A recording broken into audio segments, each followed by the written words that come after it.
name is Carrie Sayer. I'm the owner and founder of Melt Ice Creams.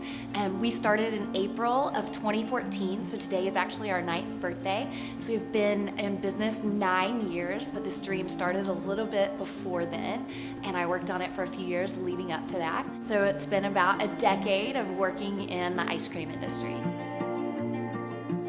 Some of the barriers that I faced as a business owner when I was opening was, first and foremost, access to financial capital. I would go from bank to bank, and I had a 60-page business plan, really well thought out, and I just really couldn't get any financial backing. So that was probably the biggest barrier to entry for me in starting the business.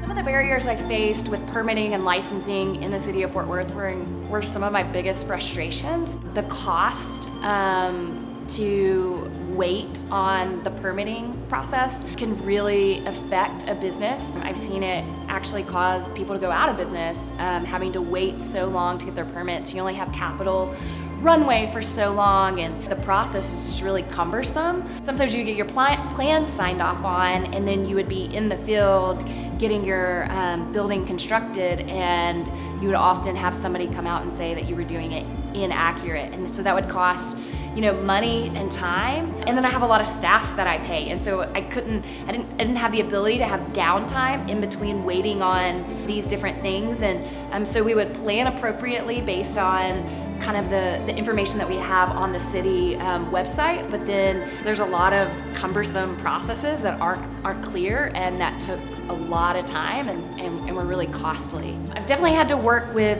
different departments within the city. Oftentimes I would sit in an office and just have to kind of stage like, we're not gonna leave until we get answers, and it's not typically the way that I like to do business, but when you have a staff that's depending on you for their income, you get really gritty, and often you're getting 2 different answers, and so you have to be your own advocate and really push for, no, we did things by the book, our plans got approved. If you're changing the way that the game is played, then you've got to let us know ahead of time. And I know that there's a lot of people working on trying to change how permitting is done in Fort Worth to make the process smoother, but I definitely think it's a barrier to entry.